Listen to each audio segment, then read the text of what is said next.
तो नौकरी दो पदयात्रा को लेकर केंद्रीय मंत्री चिराग पासवान ने आरजेडी पर निशाना साधा है। चिराग पासवान ने कहा कि महागठबंधन में वर्चस्व की लड़ाई चल रही है और पलायन को लेकर कांग्रेस की जो चिंता है वही हमारी भी है, लेकिन यह भी देखा जाना चाहिए कि पलायन की समस्या कब से शुरू हुई। 90 के दशक में लालू राबड़ी राज में लोग रोजगार के लिए बिहार छोड़ने के लिए मजबूर हो गए थे और वर्चस्व की लड़ाई पे है आज की तारीख में कांग्रेस, और ये वर्चस्व की लड़ाई गठबंधन के भीतर ही चल रही है। ये जो आंख दिखाई जा रही है और जो सवाल पूछे जा रहे हैं, ये आंख राजद को ही दिखाई जा रही है और ये सवाल भी राजद से पूछे जा रहे हैं। पलायन को लेकर जो कांग्रेस की चिंता है वो चिंता हम सब की भी है, पर उस चिंता की शुरुआत कहां से हुई? याद करें 90 का वो दशक। हर वो युवा जो आज की तारीख में संभवतः मेरी उम्र का होगा या मुझसे ज्यादा उम्र के होंगे, या वो बुजुर्ग जिन्होंने 90 के दशक का वो दौर देखा, उनको आज भी वो याद होगा कि किस तरीके से पीढ़ियां बर्बाद हो गई। और सूत्रों के हवाले से बड़ी खबर, जहां बिहार विधानसभा चुनाव को लेकर के इंडी अलायंस की बैठक होगी। 17 अप्रैल को बैठक बुलाई गई है। पटना में आयोजित यह बैठक होगी। इंडी अलायंस के सभी घटक दल के नेता इस बैठक में शामिल होंगे। तो सूत्रों के हवाले से यह बड़ी खबर है इंडी अलायंस को लेकर के, बिहार विधानसभा चुनाव को लेकर के, कि इंडी अलायंस बड़ी बैठक करने जा रहा है। 17 अप्रैल को बैठक बुलाई गई है। पटना में यह बैठक आयोजित होगी, जिसमें इंडी अलायंस के सभी घटक दल के नेता शामिल होंगे।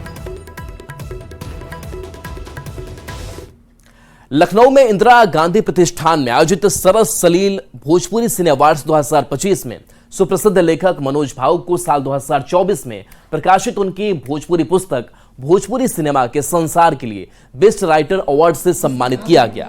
पुस्तक में 1931 से लेकर अब तक के सिनेमा के इतिहास को सहेजा गया है। इसमें अमिताभ बच्चन, सुजीत कुमार, राकेश पांडे, कुणाल सिंह, रवि किशन और मनोज तिवारी जैसी सीने हस्तियों के साक्षात्कार शामिल हैं।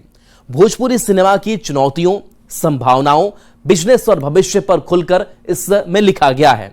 साथ ही OTT, Bhojpuri web series, telefilm, serial पर भी प्रकाश डाला गया है। यह भोजपुरी सिनेमा पर भोजपुरी भाषा में पहली किताब है। इससे पहले भी मनोज भावुक फिल्म फेयर और फेमिना की तरफ से सम्मानित हो चुके हैं। मनोज भावुक भोजपुरी के प्रख्यात साहित्यकार, संपादक, सुप्रसिद्ध कवि, गीतकार, टीवी पत्रकार और भोजपुरी सिनेमा के इतिहासकार हैं। करीब एक दशक तक अफ्रीका और यूके में बतौर इंजीनियर सेवा देने के बाद मीडिया से जुड़े और अनेक चैनलों में वरिष्ठ पदों पर काम भी किया। वे टीवी एंकर और अंतर्राष्ट्रीय मंच संचालक हैं। साथ ही कई फिल्मों और सीरियल में भी अभिनय किया है। कई फिल्मों के गीत भी लिखे हैं। विश्व भोजपुरी सम्मेलन की दिल्ली और इंग्लैंड इकाई के अध्यक्ष रहे हैं। वर्तमान में भोजपुरी जंक्शन पत्रिका के संपादक हैं। मुझे पहला जो सम्मान मिला वो 2004 में भारतीय भाषा परिषद मेरी गजलों के लिए, भोजपुरी में गजलों के लिए गुलजार और गिरिजा देवी के हाथों, और ये पहली बार भोजपुरी सिनेमा के इतिहास पर भोजपुरी भाषा में किताब आई है।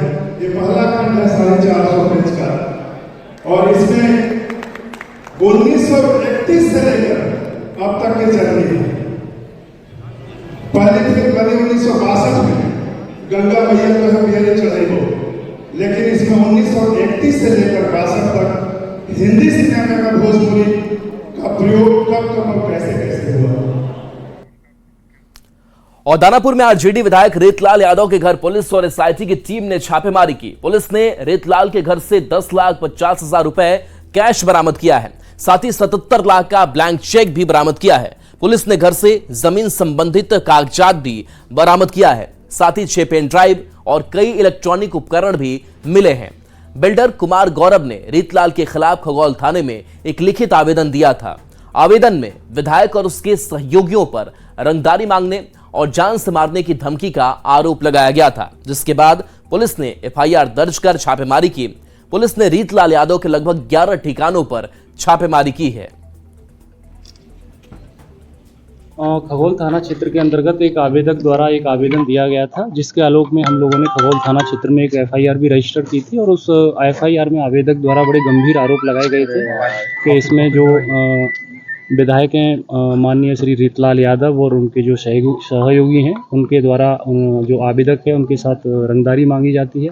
साथ ही साथ बहुत सारे इसमें गंभीर आरोप लगे हैं और संगठित अपराध को बढ़ावा दिया जाता है। उन पर हम लोगों ने आज छापेमारी की थी। उसी क्रम में हम लोगों ने जो छापेमारी में जो चीज़ें सीज की हैं उसमें 10.5 लाख रुपए के आसपास हमने कैश को रिकवर किया है और इसके अलावा 77.5 लाख के हम लोगों ने ब्लैंक चेक रिकवर किए हैं और इसके अलावा 6 ब्लैंक चेक ऐसे हैं जो संदिग्ध स्थिति की तरफ साफ इशारा करते हैं। इसके अलावा 14 डीड और एग्रीमेंट हैं जो बिल्कुल पूर्णतः संदिग्ध हैं और जो एफआईआर में जो कंटेंट है उसकी कहीं ना कहीं पुष्टि करते हैं। इसके अलावा 17 चेक बुक हैं, इनके यहाँ से स्टाम्प भी मिले हैं हमें 5।